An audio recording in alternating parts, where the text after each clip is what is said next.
બનાસકાંઠાના ડીસા ધાનેરા હાઈવે પર ખેડૂતોએ ચક્કાજામ કર્યો છે। ટેકાના ભાવે મગફળી ખરીદી મામલે ખેડૂતોમાં રોષ જોવા મળી રહ્યો છે। ખરીદીમાં અયોગ્ય વ્યવસ્થા હોવાને કારણે ખેડૂતોમાં રોષ ફેલાયો છે।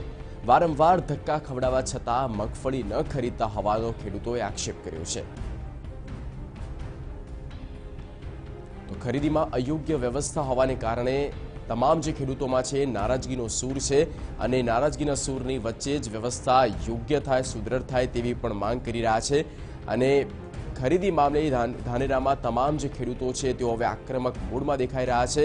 જે પ્રકારની વ્યવસ્થા હોવી જોઈએ તેવી વ્યવસ્થા નથી। વારંવાર તેઓને બોલાવવામાં આવે છે, ધક્કા ખવડાવે છે, પરંતુ જે પરિસ્થિતિ છે તે પરિસ્થિતિ તેમની તેમ જ છે અને જવાબદાર વિભાગની આ નિષ્ક્રિય કામગીરી સામે આવી રહી છે, જેને કારણે ખેડૂતોમાં પણ ભારે રોષ અને આક્રોશની લાગણી ફેલાઈ છે।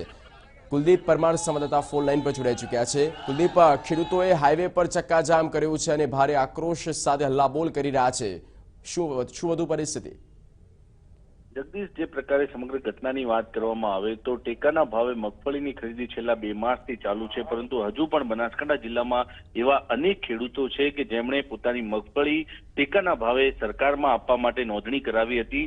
વારંવાર તેમને ધક્કા ખાવા પડે છે, પરંતુ તેમની જે મગફળી છે તે ખરીદાતી નથી। આ સમગ્ર મામલે ખેડૂતો વારંવાર ધક્કા ખાય છે। ખાસ કરીને આજે ધાનેરાથી ડીસા તરફ જે આવતો માર્ગ છે, મુખ્ય માર્ગ છે, તે મુખ્ય માર્ગને ખેડૂતો દ્વારા બ્લોક કરવામાં આવ્યો હતો, ધરણા કરવામાં આવ્યા હતા અને સરકાર વિરોધી સૂત્રોચ્ચાર કરવામાં આવ્યા હતા। ખેડૂતોની માંગણી છે કે છેલ્લા 8 દિવસથી તેઓ ધાનેરા ખાતે જે ટેકાના ભાવે મગફળી ખરીદી રહી છે તે સંસ્થા પાસે આવે છે, પરંતુ તેમની જે મગફળી છે તે સમયસર ખરીદાતી નથી। એટલે કે કહી શકાય કે ખેડૂતોનો આક્રોશ હતો, વારંવાર રજૂઆત થતી, પરંતુ તેમ છતાં કોઈ નક્કર પરિણામ ન આવતા આખરે હવે ખેડૂતો રસ્તા પર આવ્યા છે। ખેડૂતોની માંગ છે કે સરકાર ટેકાના ભાવે મગફળી ખરીદવાની તો વાત કરે છે, પરંતુ તેના માટે જે યોગ્ય વ્યવસ્થા તંત્ર ઊભું થવું જોઈએ તે થતું નથી અને તેનું જ પરિણામ છે કે ખેડૂતોએ હવે રસ્તા પર આવવું પડે છે।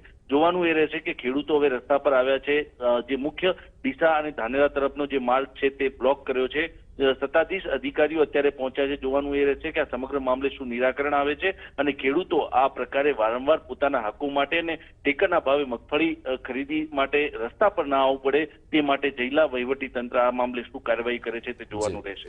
બિલકુલ કુલદીપ, આભાર સમગ્ર માહિતી અને પૂરી અપડેટ આપવા બદલ। તો તમામ ખેડૂતોમાં એક નારાજગીનો સૂર છે અને 8 દિવસથી તેઓ ધક્કા ખાઈ રહ્યા છે। ધાનેરામાં જે ખરીદી પ્રક્રિયા શરૂ થઈ ચૂકી છે, ખેડૂતો દ્વારા આગામી સમયમાં આક્રોશ હજુ પણ થશે તો તેવી પૂરી ચીમકી તેમના દ્વારા આપવામાં આવી છે।